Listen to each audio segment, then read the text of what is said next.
YSR Congress party కార్యకర్తలకు గాని నాయకులకు గాని ఎటువంటి పనులు చేయొద్దంటూ చంద్రబాబు చేసిన వ్యాఖ్యలపై వైఎస్ఆర్ కాంగ్రెస్ పార్టీ నాయకులు మండిపడుతున్న పరిస్థితి. ఈ అంశంపై మాట్లాడేందుకు మనతో పాటు వైఎస్ఆర్ కాంగ్రెస్ పార్టీ నంద్యాల జిల్లా అధ్యక్షుడు కాటసాని రాంభూపాల్ రెడ్డి ఉన్నారు. వారితో మాట్లాడదాం. చెప్పండి, ఎట్లా చూడొచ్చు అంటారు?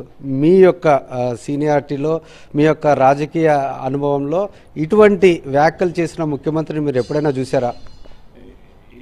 85 నుంచి నేను ఎమ్మెల్యేగా ఉన్నాను. ఇంతవరకు ఇటువంటి వ్యాఖ్యలు చేసిన ముఖ్యమంత్రిని చంద్రబాబు నాయుడు కూడా 2 సార్లు ముఖ్యమంత్రి చేసిన అప్పుడు కూడా ఈ మాట్లాడలే.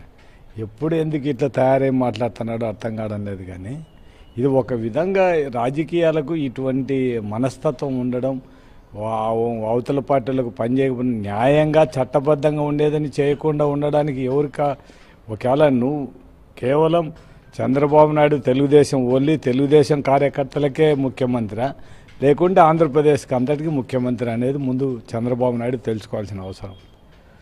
నువ్వు ఒకవేళ అన్యాయంగా ఏదైనా చేయకపోవచ్చు, కానీ అర్హత ఉండి అన్నీ ఉండి చేయడానికి చేయకూడదని చెప్పడానికి మీకేం హక్కు ఉంది? ఇప్పుడు ఎలక్షన్ల వరకు, ఎలక్షన్ అయిపోయిన తర్వాత ప్రజలందరినీ బాగా చూసుకోవాలని ఉద్దేశం.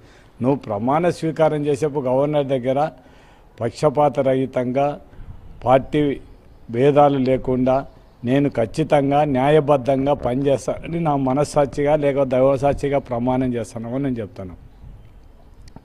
ఒక రాష్ట్ర ముఖ్యమంత్రి కానీ ఒక ఫస్ట్ టర్మ్ ముఖ్యమంత్రి అంటే ఏదో లేబ్బా కొత్తగా వచ్చినాడు ముఖ్యమంత్రి, 4వ సారి ముఖ్యమంత్రి అయిపోయి కూడా ఇట్లా మాట్లాడడం అనేది ఇంకా చాలా పరిజ్ఞాత చెంది ఖచ్చితంగా ఈ రాష్ట్రంలోని అంటే ప్రజలకందరికీ మంచి జరగాలని కోరుకోవాల్సింది పోనిచ్చి మీరు ఎవరికి కూడా పని చేయొద్దని చెప్పడం మాత్రం చంద్రబాబు నాయుడుకి అంత ఉండే సీనియారిటీకి నాది 40 ఇయర్స్ ఇండస్ట్రీ, నేను రాజకీయంగా ఇంత సీనియర్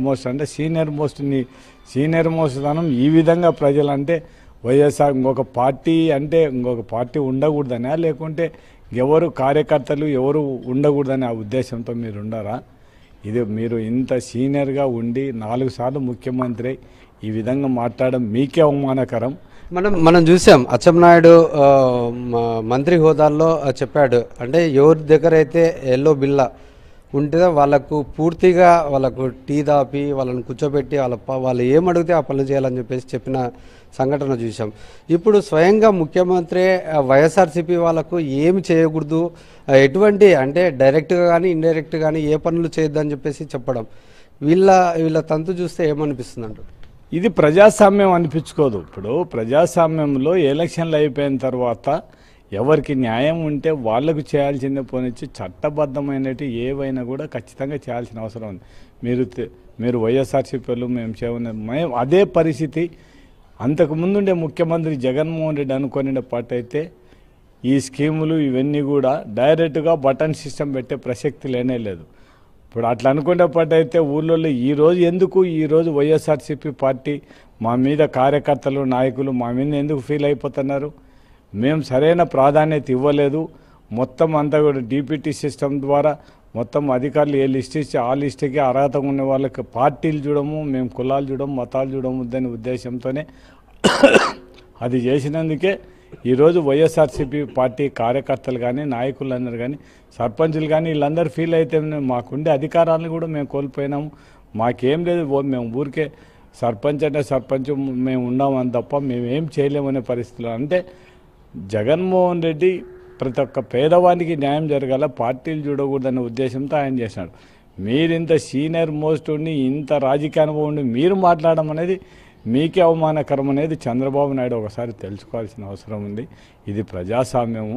పార్టీలలో ఒకవేళ ముఖ్యమంత్రి అయిన మాత్రం ఈ రాష్ట్రంలో తెలుగుదేశం వాళ్ళు తప్ప ఇంకొకరు ఉండడానికి లేదు, మేము ఎవరికి పని చేయమంటే అది ఎట్లయితుంది? ప్రజాస్వామ్యంలో ఖచ్చితంగా ప్రజాస్వామ్యంలో ప్రతి ఒక్కరికి కూడా న్యాయబద్ధంగా ఖచ్చితంగా చేయాల్సిన అవసరం ఉంది. చేయాల్సిందే తప్ప మీరు ఇష్టం వచ్చిన మేము పని చేయకూడదని శాసించడానికి ముఖ్యమంత్రిగా మీకే అవమానకరం. మీరు అట్లా మాట్లాడము.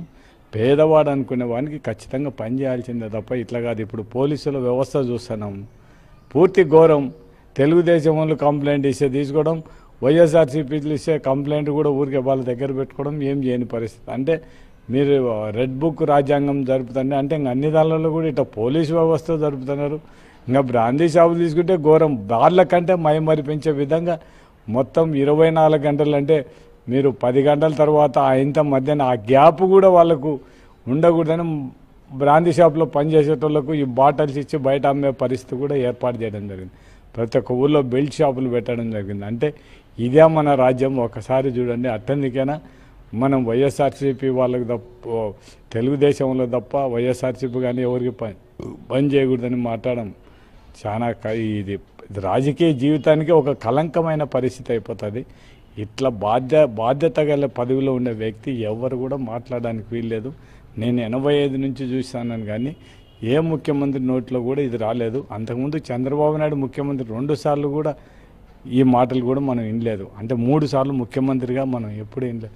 వాళ్ళు ఎవరికి చేయకూడదు అది ఇది అనేది. ఇది పద్ధతి మంచిది కాదు. ఇవి రాజకీయాలలో ఎవరి అధికారం శాశ్వతం కాదు.